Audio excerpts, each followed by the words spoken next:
could agree on why. Some said it was because the hills there carried sound for miles, letting you hear your own voice long after you'd stopped speaking. Others said it wasn't an echo at all, just the land remembering what had once been said and repeating it when it felt lonely. Elias Ward didn't believe in that sort of thing. He was a sound engineer, the kind who spent more time with microphones than with people. His voice, when he spoke, carried the even, detached tone of someone used to listening for flaws rather than feelings. He'd spent years recording in forests, caves, subway tunnels, anywhere sound behaved strangely. This valley, buried somewhere between the last radio tower and the first stretch of wilderness, was supposed to be his masterpiece. He arrived in early October. The trees were bare, the air still. The valley opened like a wound, wide, shallow, and ringed by low cliffs that swallowed light. His notes mentioned that during winter, it filled with fog thick enough to blur the horizon. Perfect for clean reverb, he wrote. No interference, natural isolation. The drive down had taken most of the afternoon. There were no cell signals past the last mile marker, just a dirt road winding through old farmland. The map he followed wasn't official. It came from a scanned pamphlet dated 1974, advertising the area for sound healing retreats. He'd found it online while researching acoustic anomalies. The irony wasn't lost on him. The people who once came here looking for peace had long since vanished. By sunset, he had set up his base, an old camper van parked near a dried riverbed. He unpacked carefully. Parabolic mic, field recorder, extra batteries, a small generator, and a journal bound in black tape. His handwriting was clinical. Day 1, location test, wind speed low. Temperature 5 degrees, static noise floor steady. He clapped once and waited. The echo came back almost instantly, soft and distorted, but something about it didn't match the environment. The return sounded heavier, like the air was thicker a second after he'd made the sound. He adjusted the levels, frowned, and tried again. Clap. Silence, then something faint. Not his echo. Something underneath it. A brief, breathy sound that resembled someone whispering through the trees. He marked it as wind interference, but he replayed it twice more before packing up. That night, he recorded a log entry on his handheld recorder. First impressions. Sound here is dense. Unusually so, like the valley's holding its breath. The reverb tail's wrong. It decays too slowly, as if the source is bouncing from more surfaces than physically exist. I'll run tests tomorrow at sunrise. He paused, listening to his own playback. For a moment, the microphone picked up another sound. Something faintly rhythmic, like distant breathing, synced with his own. Possibly microphone feedback, he muttered. We'll recalibrate. He clicked the recorder off. Outside, the valley made no noise at all. The next morning, the fog had rolled in. It sat low and unmoving, stretching across the entire basin like an ocean of white. Elias stepped into it with his equipment strapped to his back. The sound of his boots on frozen soil was swallowed almost instantly. No echo this time, just absence. Half a mile from the van, he found a stone marker, waist-high, covered in moss. Someone had carved a spiral into it, worn nearly flat by time. He crouched beside it, holding the mic close. Marker 1, he said softly. Unknown origin. Picking up ambient tone he stopped. Through the headphones came a faint vibration, almost below hearing range, like a deep hum traveling through the ground. He lifted one ear cup to check if it was environmental. The world went silent. Only when the headphones were back on did he hear it again. He recorded for 5 minutes, steady hands despite the chill. When he replayed it, the sound was there, low, resonant, and unmistakably intentional, like a note being held, waiting for response. Frequency matches infrasound range, he noted aloud. Maybe geological activity, maybe something else. But he smiled then, for the first time since arriving. He thought he'd found something rare, something that could make his work unforgettable. He didn't yet realize that some frequencies aren't meant to be heard by people. When he sent his first email back to his colleague in the city, he kept it brief. Reached site. Preliminary recordings promising. Reverb anomaly confirmed. We'll send samples soon. He didn't mention the whisper, or the hum, or how he'd woken up twice that night thinking someone was standing just outside the van listening. Because that would sound like superstition. And Elias Ward didn't believe in superstition, at least not yet. By the second day, Elias had mapped the valley into zones. He labeled them alphabetically, A through F, and marked them on a hand-drawn map pinned inside the van. Each represented a subtle difference in sound decay. He was methodical, almost proud of how scientific it looked. But the valley didn't behave like a normal acoustic space. The air itself seemed to have weight. Even the crunch of gravel underfoot felt delayed, like sound had to climb out of the ground before reaching the ear. He began his recordings early, 6:15 a.m. The fog hadn't lifted, and the horizon was a faint gray smear. Zone B. Mic at 1 meter height. Test phrase 1, checking natural echo. He spoke clearly. His voice disappeared into the white void. He waited 3 seconds and stopped the recording. Playback. The first few seconds were normal, his voice flat, the hum of wind faint beneath. But then came the return. It wasn't his voice. It was similar. Same tone, same pacing, but every word carried a second of hesitation, as if the valley were repeating him with thought. And halfway through the playback, just behind his words came another sound, a whisper. It was quiet enough to miss unless you listened through headphones, but Elias always did. He looped the clip and leaned closer. The whisper was faint, fragmented, and breathless. 3 syllables, maybe 4. He couldn't make them out at first, so he slowed the playback down to half speed. That's when he heard it clearly. It said, "You came back." He stopped the tape immediately. His pulse climbed, but he laughed it off. "Auditory pareidolia," he muttered. The brain loves patterns, especially in noise. Still, he took another recording. Zone B, second take. When he played it back, the whisper came earlier, closer. And this time it wasn't under the wind, it was inside the reverb tail, like it had replaced part of his own voice. That night he reviewed both recordings on his laptop. The waveform looked wrong, unbalanced, distorted in the low mids. But when he isolated the whisper, he noticed something else. The frequency spectrum showed faint harmonic lines, perfectly spaced, like a musical scale. No natural interference could do that. He zoomed in further. The shape of the harmonics formed a slow pulsing pattern, like breathing. He took a deep breath himself and realized he'd started matching it subconsciously. Later that evening, Elias recorded an audio log for himself. Second test, strange modulation on playback. Could be pressure changes or subharmonics from the cliffs, but the whisper doesn't match any reflection model I know. It feels like the sound is originating after I stop speaking. He pauses, faint static in the background. I keep catching myself listening too closely. The silence here has texture, like it's pushing back. I keep hearing a rhythm under it, almost like breathing. He exhaled sharply into the mic, as if mocking himself. Then, softer. I can't tell if I'm chasing sound or if it's chasing me. At midnight, he decided to run a long ambient capture. He set the mic outside, gain high, and left the recorder running while he tried to sleep. When he woke 3 hours later, the fog was gone, replaced by a glassy coldness that made his breath sting. The recorder's battery was dead. He transferred the file to his laptop, expecting wind and static. Instead, the first 5 minutes were silent. Then came faint movement, footsteps crunching over frost. Slow, deliberate.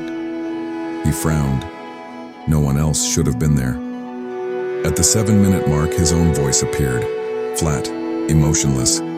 "I can hear you." He froze. He didn't remember saying that.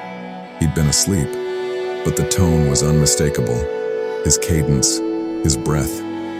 The file ended with a sudden pop, like a mic being unplugged. He listened to it 3 times. On the third loop, the footsteps began earlier each time by a few seconds, as if the recording was remembering ahead of him. He deleted nothing, just labeled the folder, field log, night 2, anomaly detected. And beneath that, in a shaky scrawl he'd add before dawn, "Don't speak near the recorder. It listens differently now." The valley was utterly still by sunrise.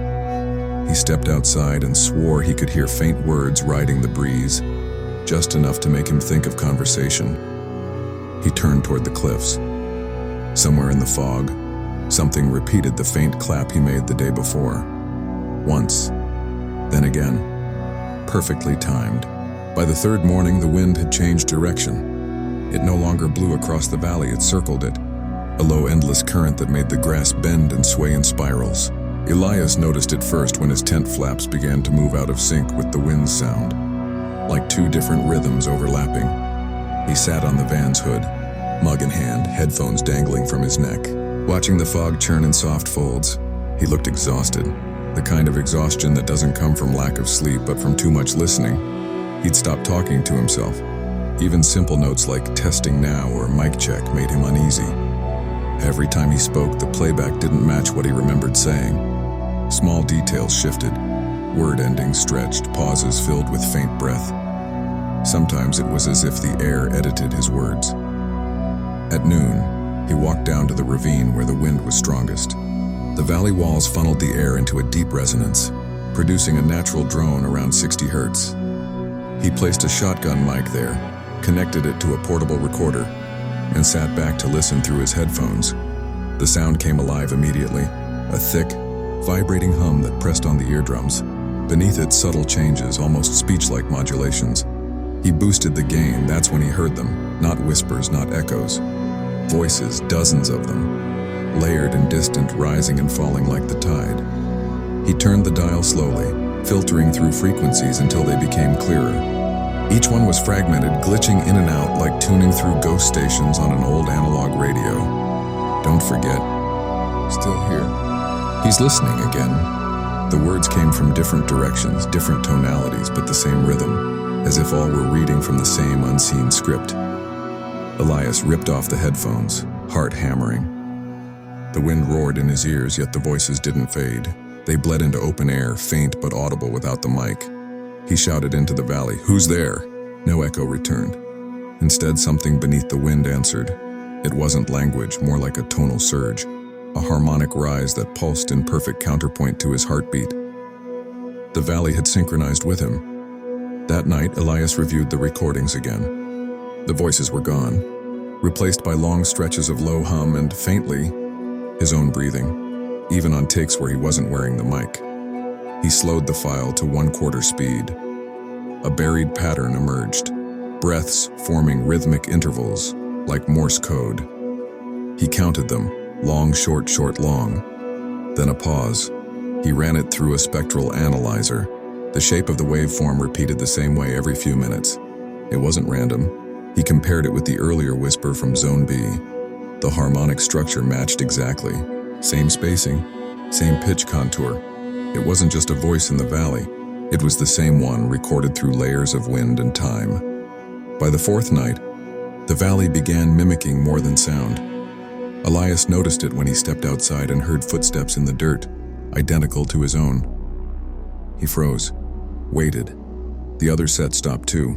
He turned off his flashlight, waited in total darkness. After 10 seconds, faint breathing drifted through the air, slow, shallow, mirroring his own pattern. He whispered, "Stop." The wind stopped. Completely. He could hear nothing but his pulse. Then, in that silence, a voice emerged directly beside his ear. "You're the only one left who remembers." He spun around. Nothing but night. His recorder, still running, captured the entire exchange. But when he played it back, there was no whisper, only his own breathing and the faint creak of branches. Then faintly, his own voice repeating that same line back at him. "You're the only one left who remembers." He didn't remember saying it. The next morning, the valley was unnaturally bright. The fog had burned off, leaving the world bleached and silent. Elias carried the recorder to the highest ridge, hoping elevation would clear the interference. He sat down, set the mic, and spoke into it carefully. "Zone F, upper ridge. Final test. If you can hear this, if there's any trace of what's happening, I just want to know who you are." No wind, no sound, just his own breathing. He waited 30 seconds, then stopped recording. Playback began normally. Then 5 seconds in, another voice faded in. His own again, but older. "Warn. You already know me." Elias blinked. Stunned, the voice continued. "You've been here before. You left your first recordings years ago. We've just been finishing the conversation." He felt a coldness rise in his chest. The same numb electricity as before thunderstorms. "You're not recording the valley," the voice said. "The valley is recording you." Elias dropped the recorder. It hit the rocks with a soft thud and kept running. The final seconds captured the wind returning, slow and deep, like the exhale of something vast. When he listened one last time before leaving, he realized the background hum wasn't just resonance. Beneath it, faint and rhythmic, was the sound of his own heartbeat, but it didn't match his pulse anymore. It was slower, detached, like something else was listening to the recording, sinking to him in reverse. He packed the mic, shut the van door, and whispered without meaning to, "I think the valley remembers me."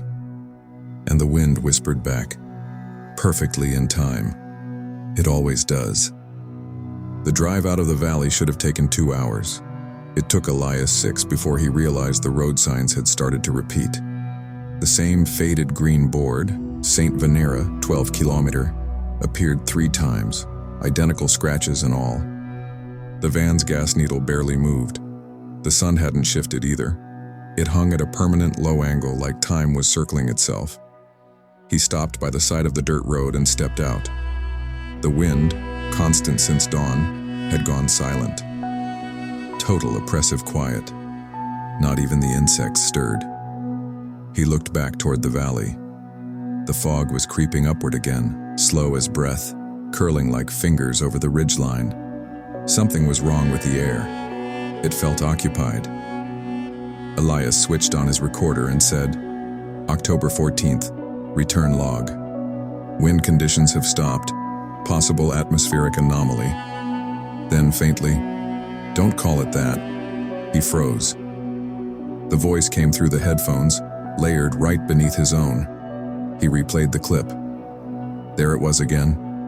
A second voice, perfectly synced with his, as though 2 people had spoken in harmony but with different words.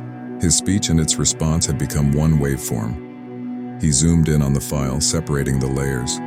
The second voice had a breathing pattern. Not static, not environmental, lungs. He checked the waveform again. The inhalations matched his pauses, but offset by exactly half a second, as if the voice were learning to mimic him in real time. Elias whispered into the mic, "Can you hear me?" Silence. Then a breath. A real, drawn-in breath. Not his own. And softly, like a child repeating after a teacher, "Can you hear me?" Elias ripped the headphones off. The recorder's red light still blinked. The wind started again, gentle and rhythmic, like breathing. That night he drove back to the campsite he swore he'd packed up 2 days ago. But everything was still there. Tent upright, coffee mug still warm. The recorder he thought he'd dropped in the rocks was sitting on the hood of the van. He didn't touch it. He sat inside, gripping the steering wheel, trying not to look at the windshield where the fog pressed like a living thing. It pulsed with every exhale he took, as if the valley had synced with him again. Then the recorder turned on by itself. The same whisper, clear now. "You made me breathe."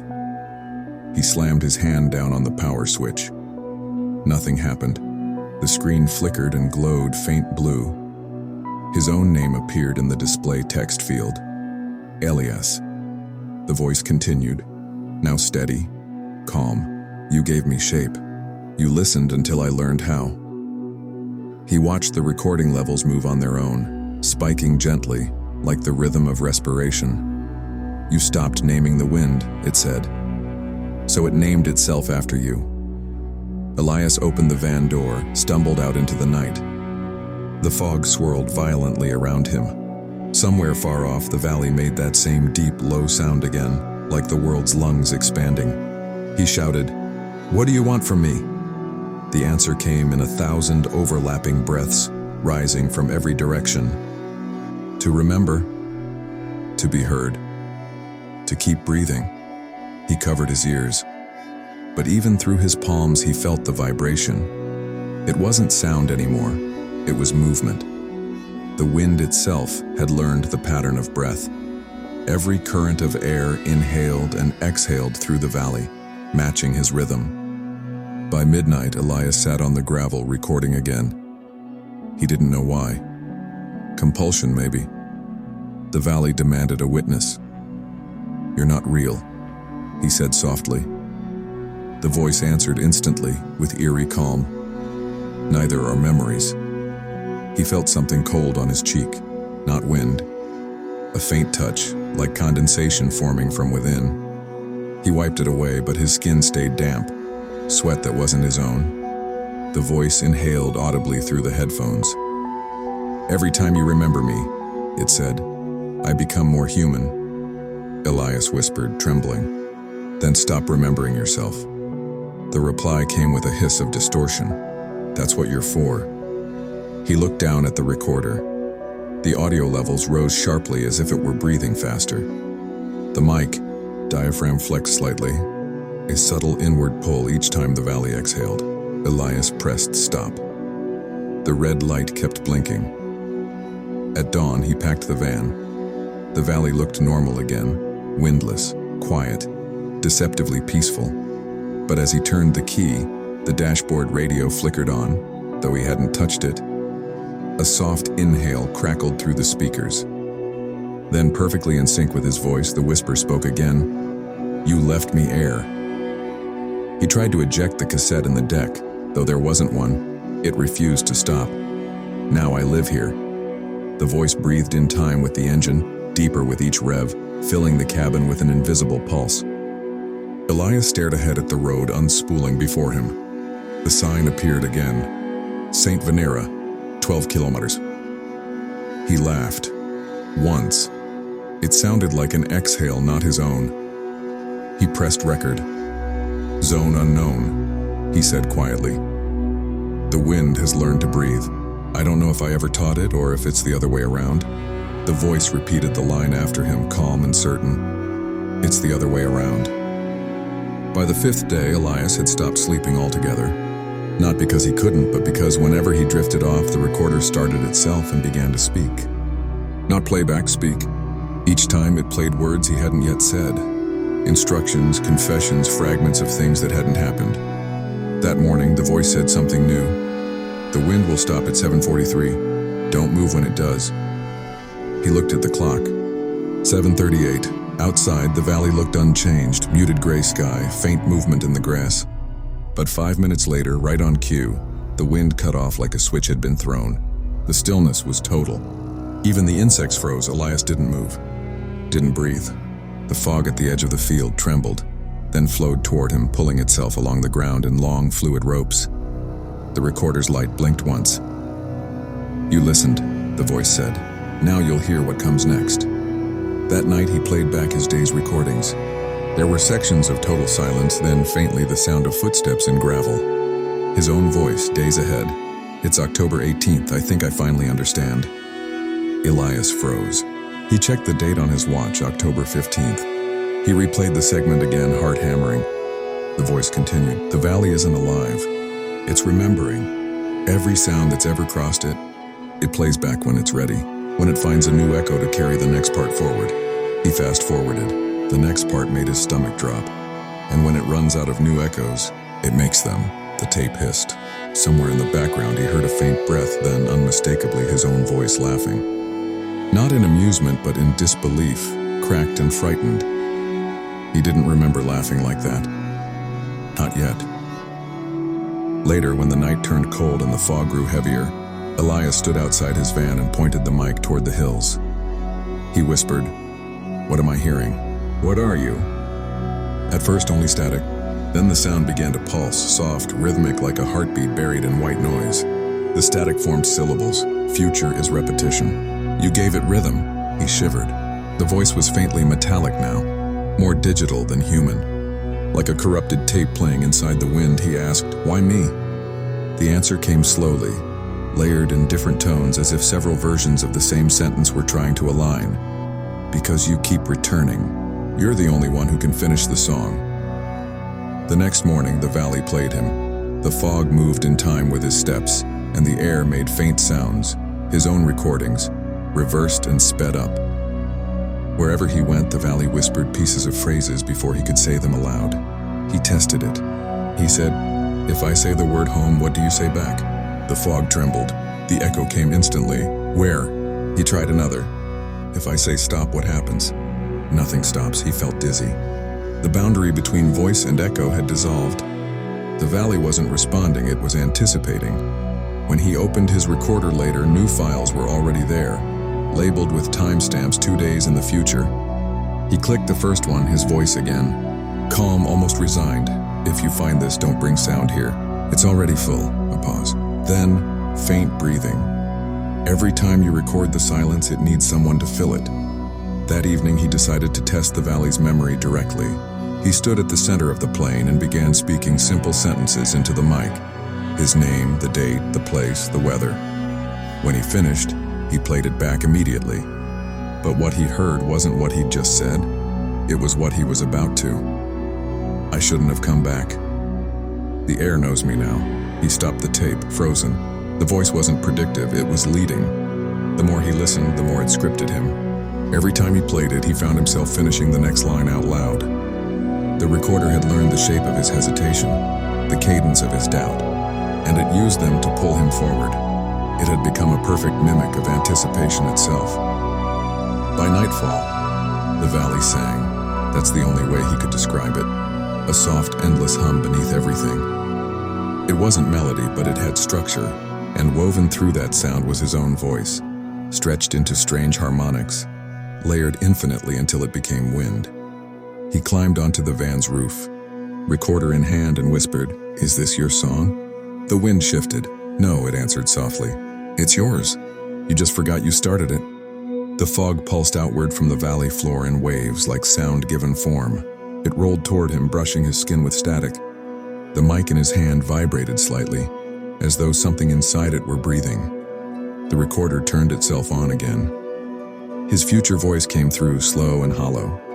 When the valley forgets the difference between echo and source, it calls that silence Elias. The current version of him whispered back, "That's not my name." The future voice replied instantly. Gentle and final it was. That night, the wind carried a faint melody down the road toward St. Venera, a single, unbroken note that rose and fell like a human voice learning to hum. Anyone passing through might have thought it was just the air shifting through the mountains, but if they stopped and listened close, if they recorded it, they'd hear Elias's voice singing the same 6 words, looping forever. The valley never forgets a sound. And somewhere deep within that recording, the wind quietly learned a new verse. By the 6th day, Elias barely spoke. His throat ached, not from strain, but from absence.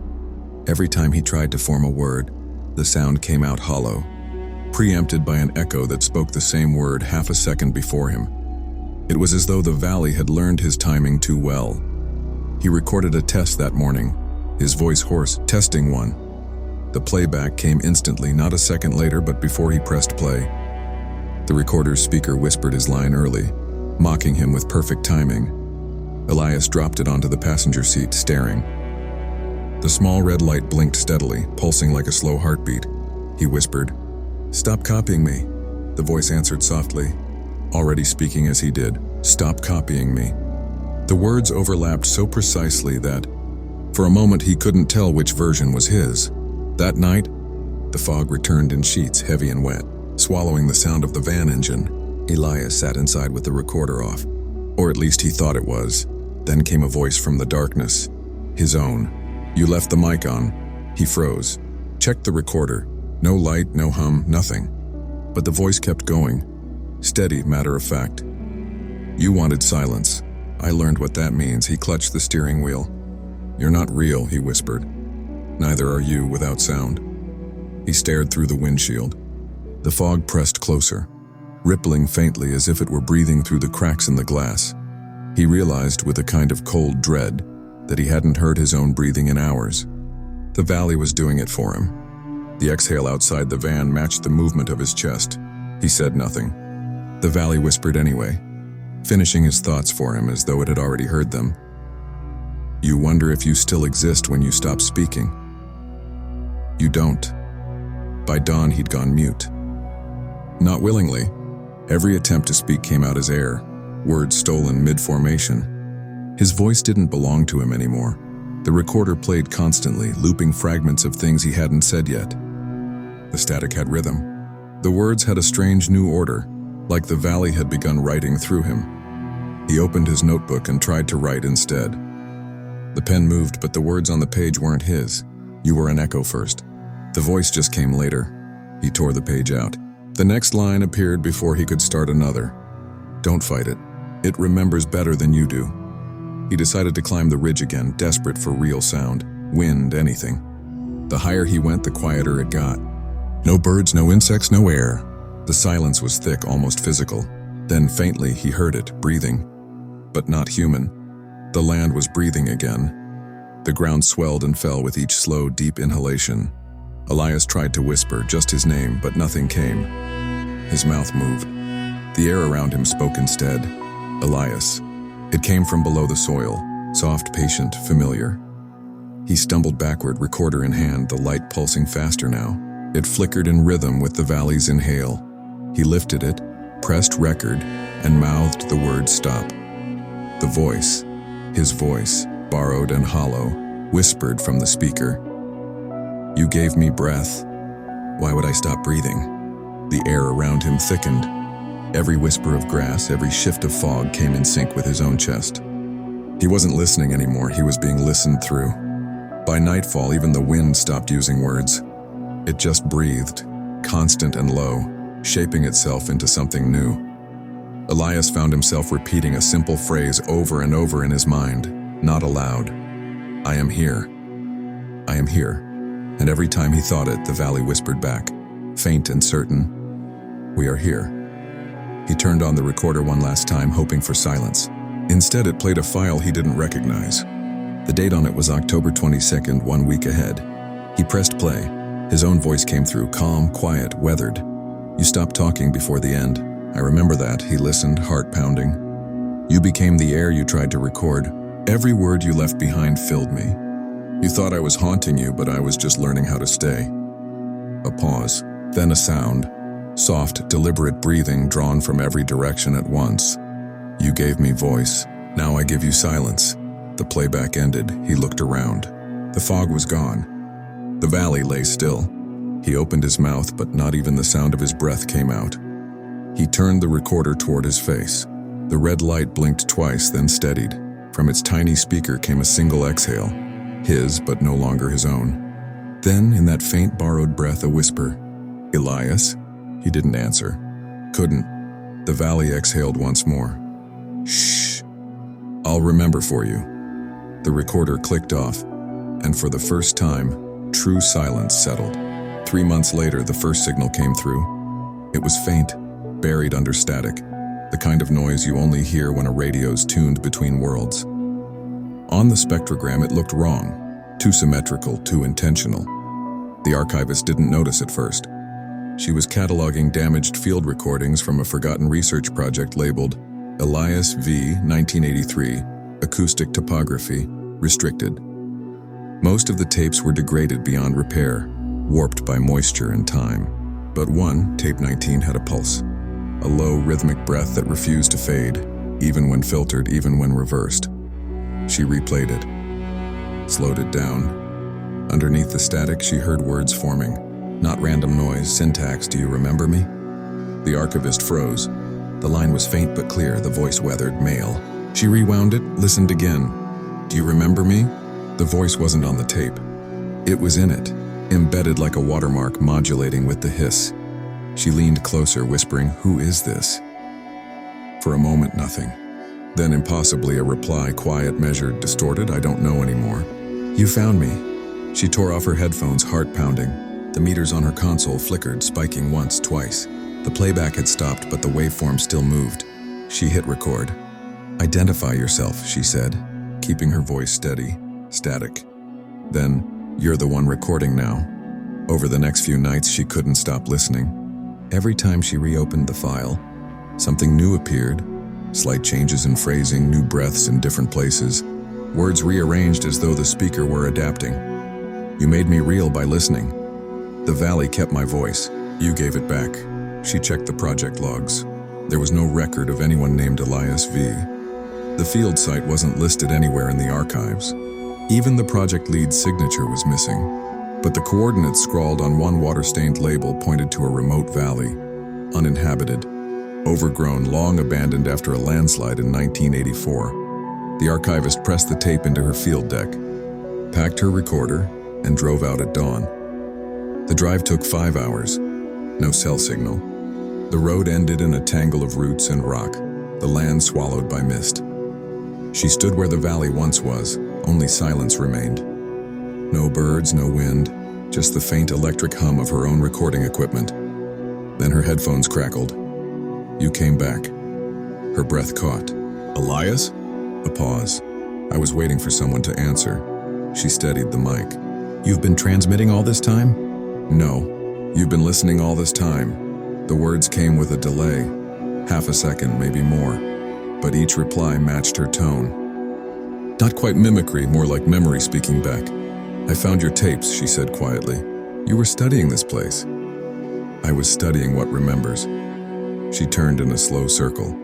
The fog pressed close, heavy, warm. Her signal meter jumped again, this time in rhythm with her heartbeat. Elias, if you're still alive, I can help. I am alive where I was left. Her throat went dry. In the valley? In the air. In what it keeps. The sound in her headphones deepened. A faint undertone like 1,000 breaths moving at once. She realized it wasn't static. It was speech without words. The residue of something that once had a voice. Hours passed. The fog thickened and her equipment began to glitch, waveforms looping in fractal patterns no longer responding to input. She decided to record a message, something for him or it to answer. This is Mara Chen, Archival Division. I found your field recordings and your notes. If this transmission reaches you, please confirm. She waited. Static. Then softly. Confirmed. She exhaled. I'm sending coordinates. Do you understand? I already know where you are. The voice sounded closer now, almost in her ear. She froze. How? Because you're speaking where I once stood. The fog around her pulsed faintly, the air thickening like breath against glass. Every time she inhaled, the mist seemed to draw closer. Do you hear it? The voice asked. She swallowed. Hear what? The return signal. Then the valley exhaled, a long, deep sound that filled her headphones and her lungs at once. Her equipment's meters spiked into red, the tape spinning faster and faster. The static folded into a voice again. Hers this time. You came back. She tore off the headphones, but the voice didn't stop. It came from the air itself now, repeating her words, matching her breaths, replaying what hadn't yet been said. When she made it back to her car, she checked the recording. The entire session had corrupted into a single repeating line. You're the one recording now. But hidden deep in the waveform, she saw another pattern, faint but deliberate. A Morse sequence. Listen. She ran it through every filter she knew. Beneath that one word was a second voice, weaker, stretched thin by distance. Please, don't stop. Then the line went dead. Back at the archive, she transferred the corrupted audio into the main database, labeling it return signal, source unknown. A week later, during playback tests, new entries began to appear automatically in her digital log, unauthored, unsigned, but time-stamped as if from the same session. Each one contained a short line, always in the same soft, breathy tone. You made me remember. I learned your name. Keep recording. And the final entry, dated a day ahead of her system clock. You stopped talking before the end. I remember that. She stared at the screen, chills creeping up her arms. The playback meter started again, unprompted. A breath filled the speakers. Then her own voice, recorded moments ago, though she hadn't spoken yet. Do you remember me? No one noticed when it began. At first, it was dismissed as data corruption, dropped packets, bad encoding, a glitch in the global radio mesh. But the archivists were the first to see the pattern. Something low and constant beneath every recording uploaded to the central servers, a tone so faint you could only hear it when everything else went silent. It pulsed at 1983 hertz, the same frequency that Elias V had marked decades earlier, the one he said the valley used to speak back. By the time anyone understood what that meant, it was already too late. The woman who found his tapes, Mara, hadn't been seen in weeks. Her workstation at the archive remained powered on, running a continuous playback loop from tape 19. Every night, security logs showed the file being accessed remotely, but from an address that didn't exist anymore. The IT staff tried deleting it 3 times. It reappeared each morning under a new file name. Listen Darrow 1, Listen Darrow 2, Listen Zozo 3. Then came the first report. An engineer at the broadcasting division claimed the tone had spread through live radio streams. A faint hum behind everything, he said. If you stay tuned too long, it sounds like someone's breathing with you. Within days, that same man stopped answering calls. Weeks passed. Podcasts went silent mid-sentence. Audio logs uploaded without metadata. Files shrank to near zero size as though their content had been consumed. And then the voices started disappearing, not just in recordings, but in memory. Parents couldn't recall what their children sounded like. Callers swore they heard their own words echoing seconds before they spoke them. Choirs sang into empty halls, only to hear their notes replayed backward the next day on dead air frequencies. The world hadn't gone mute. It had gone reflective. Every sound still existed, but not where it should have been. Somewhere near the base of the old valley, transmitters flickered to life. None were powered. None were connected to any known grid. But at dusk, locals swore they could hear whispers through the dust, long strings of sound riding the desert wind. Sometimes it was a song, sometimes laughter. Once, an old man told the news crews it was his wife's last words repeating across the canyon. He said he hadn't spoken to anyone in 20 years. In the central archive, Mara's terminal finally went dark. The hard drive had erased itself. But in its place, the speakers began to emit the quiet frequency, steady, almost soothing. For 3 hours, nothing else happened. Then a voice broke through, raw and thin, but unmistakably human. I remember you. It wasn't Elias, it wasn't Mara, it was everyone. Layered hundreds, maybe thousands of voices, rising and falling like a tide. Each syllable blending into the next until words no longer mattered. It was memory itself speaking in resonance. The signal traveled faster than any transmission should. Ham operators picked it up across continents. Even space arrays logged the pattern bouncing off the ionosphere. Some said it was language evolving. Others said it was grief echoing. But if you slowed the recording down far enough beneath the noise and static, you could hear something quieter still. Don't stop recording after that. Governments shut down analog transmission bands. Engineers wiped cloud servers. Anything with a microphone was disabled by regulation. It didn't matter. The tone moved into the electrical grid.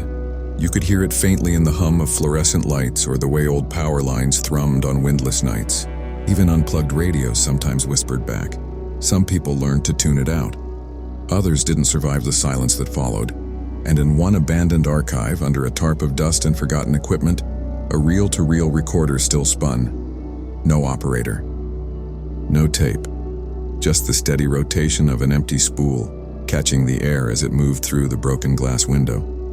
Every few minutes, the recorder clicked. Then faintly, a new voice surfaced, barely more than breath. Do you remember me? The valley had learned to keep speaking, not through human mouths anymore, but through what was left of them. Months later, when researchers reactivated shortwave networks to test for interference, they discovered something strange. Across multiple frequencies, at random intervals, the quiet frequency returned, but this time, it wasn't static, it was choral. Dozens of overlapping voices murmuring in rhythmic patterns, some in languages long dead, others repeating new phrases that seemed to reference recordings that never existed. The same refrain always surfaced halfway through. I became the silence between you. And at the very end, faintly, almost tenderly, like a final breath, you're the one recording now.